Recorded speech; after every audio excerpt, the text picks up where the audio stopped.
Anything online.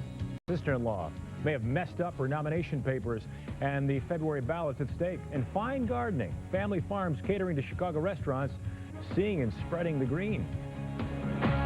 This is Chicago's very own WGN News at 9. A soldier lost. A community mourns tonight. Chicago's West Side honoring the Chicago Army private killed at Fort Hood. And good evening to you. I'm Mark Sapelsa. And I'm Lourdes Duarte. That soldier, one of two from the Chicago area, killed in last week's rampage. WGN's Judy Garcia spoke with the sad but very proud family. Hi, Judy. Hi, Lourdes and Mark. 3 soldiers from the Chicagoland area were caught in the gunfire that erupted in Fort Hood, Texas. Now, 2 soldiers' families are preparing for funerals. Another soldier's family is giving thanks that although their soldier was the first to be shot, he told his family. He said first he was shot in the knee, fled for cover, and then was shot twice more in the back. But tonight, after 1 more surgery, he is on the road to recovery.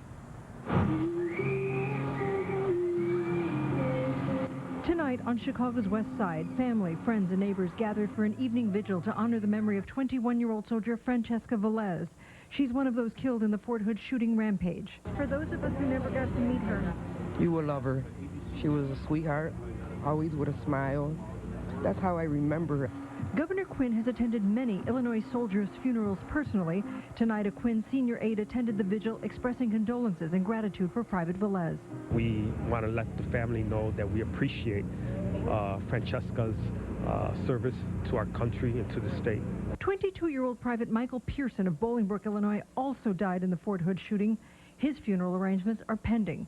President Barack Obama and Illinois Junior Senator Roland Burris will be at Fort Hood Tuesday for a memorial service. Meanwhile, another suburban Chicago family is grateful their soldier, though apparently the first shot, is recovering. It was my fear that something would happen in Afghanistan because I knew that there was a possibility that he would go to Afghanistan and or Iraq.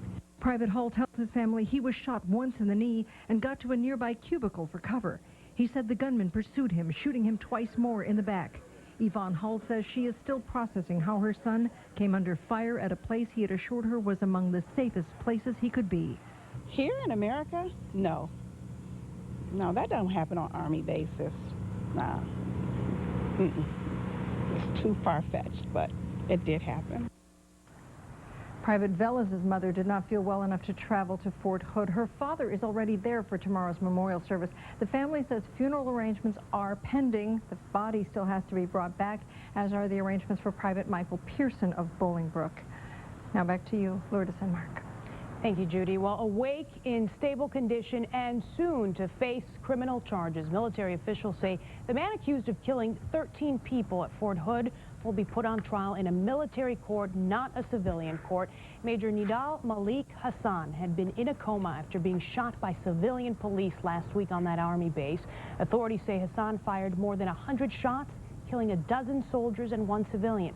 Today, many are questioning whether or not signs of extremist religious beliefs were missed. Hassan was a soldier, and we have other soldiers that might have some of the same stress and indicators that he has, and we have to look across our entire formation, not just in a medical community, but really look hard to our right and left, and that's a responsibility of everybody from the top to the bottom. Now, an American Muslim cleric now living in Yemen is praising Hassan as a hero. The website for Anwar al-Awlaki called Hassan a man of conscience who couldn't bear being a Muslim and serving in an army that is fighting against his own people. Awlaki was in a Yemeni prison until last year and is once again on that nation's most wanted militant list. Hassan's family attended the Virginia mosque where Awlaki was preaching in 2001. He was a leader at school, a counselor to his friends, and he helped the neighborhood children. That's how those who remembered him. At DePaul University, student Francisco Valencia. Valencia was killed last week at a Halloween party. His funeral today at St. Vincent de Paul Church. Police believe a 21-year-old was killed by a gang member who was upset because he got kicked out of that Halloween party. Police have charged Narcisco Gatica with shooting Valencia. Gatica's friend, Burley Valadares, is charged with supplying the murder weapon. The name of an anonymous internet poster may soon be revealed. It's the doing of a Cook County judge and has everything to do with internet speech protection. WGN's Julie Unruh is in our newsroom with more details on what lengths one suburban politician went to in order to protect her teenage son. Hi, Julie. Hi, Lourdes. Lisa Stone ran for Buffalo Grove Village trustee last spring and won. She was accused of dirty politicking during what many considered a nasty campaign, so her son, according to Stone, came to her aid by defending her at times online. And when someone fired back at him and got too personal, she took that person, let's call him John Doe, to court. Today, a second victory this year for Lisa Stone. Attack me, but don't attack my children. An upset but vindicated Lisa Stone says she's relieved. A Cook County judge ruled that she's entitled to the name of Hip Check 16. He's an anonymous guy who posted disparaging remarks about Stone's 15-year-old son, Jed.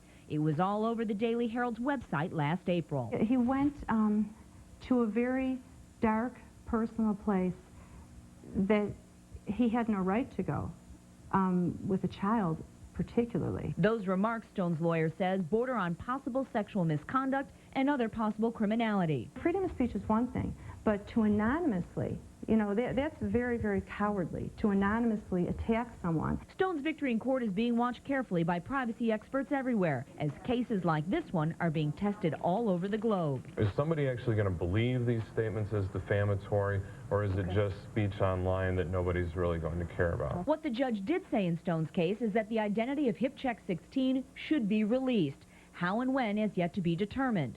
For Lisa Stone, the whole process has cost time, money, and reputation. Her goal? Safety for her son, her family, and anyone else who may travel down the same road. She doesn't want to see anyone hide behind a false name and the comforts of a computer screen. Now, the lawyer for Hip Check 16 is still talking to his client about what to do next. Give up the good fight and reveal the name, or appeal the judge's decision. That'll be made known at another court hearing November 18th. Mark? Julie, thanks. Coming up, Deb Mel, Rod Blagojevich's sister-in-law, facing complaints she messed up her re-election nomination papers. Everybody, your local news starts right now. Thanks, Jay. Tonight, a mother's fight to protect her son. A fight that could end up making legal history. She says her son was the victim of malicious attacks on the internet. Now her response could change privacy laws. The soccer match that turned violent and why it's prompting soul-searching all over America. And they're entertaining commercials and they're running everywhere, but are they true? Why the answer could save you money. The news starts right now. Live from Chicago's NBC5, this is NBC5 News at 10. Good evening, I'm Allison Rosati. And I'm Rob Stafford. We begin tonight with a court decision that could have an enormous impact on internet privacy. A judge has ruled that a Buffalo Grove mom, who is also a village trustee, has the right to learn the name of the person who anonymously posted disturbing comments about her son during a heated political campaign. NBC5's Marion Brooks reports. Lisa Stone may be a local politician, but she's also a mother. And when some reader comments in the Daily Herald targeted her 15-year-old son, she went after them. What happened to my son, that this stops happening to children. You know, whether it's a matter of that you're in politics, that now your children are just an open target for anything? I don't think so. She won't say what the comments were, but calls them sexual in nature. It's not something that anybody would say, oh, that's fine. And there was nothing funny about it, so it wasn't even like tongue-in-cheek. The comments were also posted anonymously under the name Hip Check 16. Stone went to court to find out who Hip Check 16 was. Through court action that began against the Daily Herald and then the internet provider Comcast, the judge now knows who it is, and today ruled he would tell Stone. That disclosure is going to come in about a week, but at the same time, the judge says he's issuing an order of protection barring Ms. Stone from telling anyone else who Hip Check 16 is. Meanwhile, Hip Check 16 could always appeal this ruling and ask to remain anonymous while that appeal is pending. The ruling and what follows is of great interest to privacy and First Amendment advocates like the American Civil Liberties Union. I think it's incumbent upon a judge to have a finding that there is actually a case that should move forward before that information is released, again, to protect this very important concept of anonymous speech. Marion Brooks, NBC5 News. And a lawyer for Hip Check 16 says he has not decided if they will appeal today's court decision. Now to some breaking news from Lake County. Tonight, health officials are linking a 4th confirmed case of Legionnaire's disease to a retirement community. 3 cases of the bacterial infection were reported from the park at Vernon Hills last